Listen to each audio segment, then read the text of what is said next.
Ko Waimarima te rongo pātahi kururangi tērā e tuku karaki ana me tana tīma.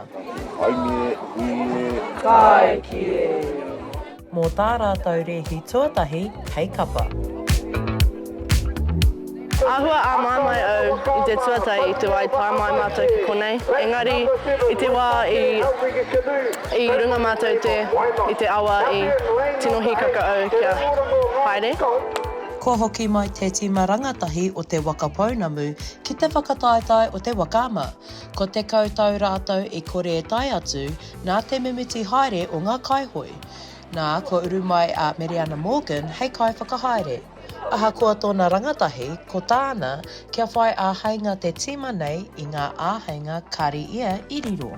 We did have a team the first couple of years I started out in Waka Ama, but everyone kind of floated off and started on their own buzz. This team's something special, eh?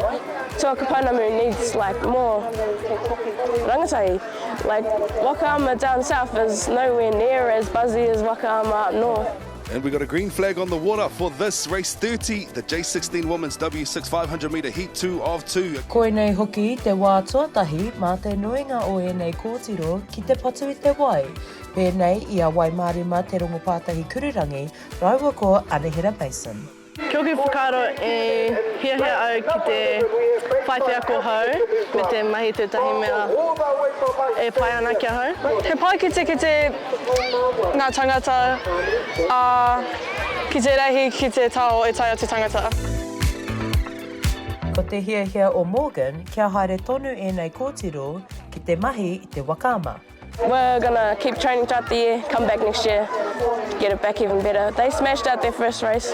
For their first race at Nationals, far was mean. Like everyone's so beyond proud. It's crazy.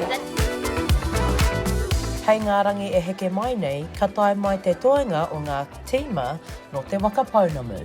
Shakayla Andrews Alapaku, Tahu News.